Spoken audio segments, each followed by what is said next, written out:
तर पुण्यामध्ये नवले ब्रिजवर दशक्रिया विधी करण्यात आलाय।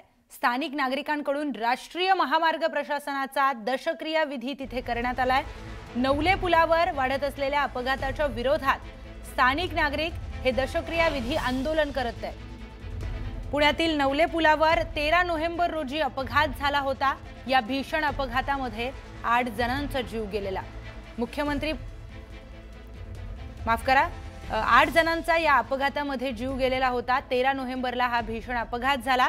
तर मृत्युमुखी पडलेल्या या 8 जणांना दशक्रिया विधी आज होणार असून नवले पुलावर ज्या ठिकाणी अपघात झाला त्याच ठिकाणी स्थानिक नागरिक प्रशासनाचा दशक्रिया विधी घालून आपला राग, आपला संताप व्यक्त करतात।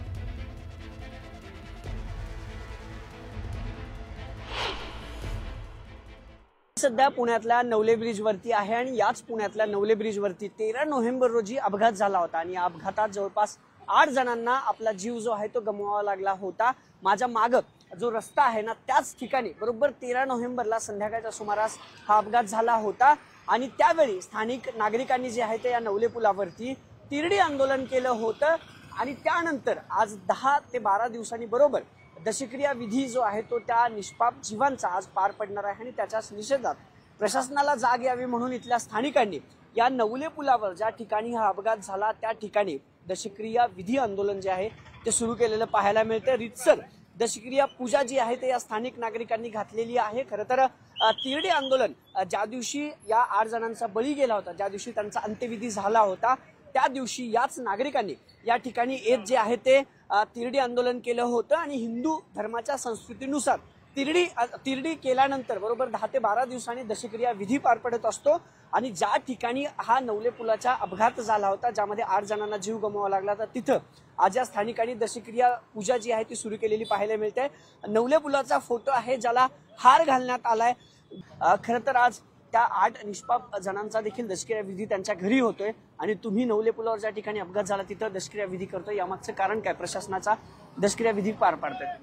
प्रशासनाच्या चुकांमुळे 13 नोव्हेंबरला जिवंतपणे त्या 8 जणांना अग्नी देण्यात आला। कारण 10-15 वर्षापासून इथं सातत्याने अपघात घडतायत। 100च्या आसपास बळी इथं गेलेले आहेत।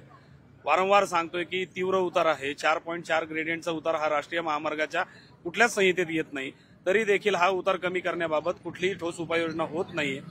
प्रशासनाला याची नक्कीच गांभीर्याने दखल झाली पाहिजे की तो वारंवार ऍक्सिडेंट होत आहे। घरातली करते कुटुंब ज्यांचा काही दोष नसतो, अगदी ते देवदर्शनाला जाताना, पूजेला जाताना, घरातील चांगल्या कामाला जाताना देखील येताना त्यांचा जर ऍक्सिडेंट होऊन दुर्दैवी मृत्यू होत असेल आणि त्यांच्या घरातील मुलं बाळ ती रस्त्यावर येणार असेल तर निश्चितच यासारखी वाईट घटना नाहीये आणि याच्यावर लवकर काम झालं पाहिजे। दशक्रिया विधीला मुंडन केलं जातं हिंदू धर्माच्या संस्कृतीनुसार। अगदी मुंडन देखील या स्थानिक नागरिकांनी जे आहे ते करायला सुरुवात केलेली आहे। केवळ प्रशासनाचा निषेध। गेल्या 6 महिन्यातला अपघाताचा आकडा जो आहे तो खूप मोठा आहे। अनेकांना निष्पाप आपला जीव जो आहे तो गमवावा लागला होता आणि अपघात झाल्या दुसऱ्या दिवशी तिरडी आंदोलन याच ठिकाणी या नागरिकांनी केलं होतं आणि आता पुन्हा दशक्रिया विधी जो आहे तो परंपरेनुसार केला जातो।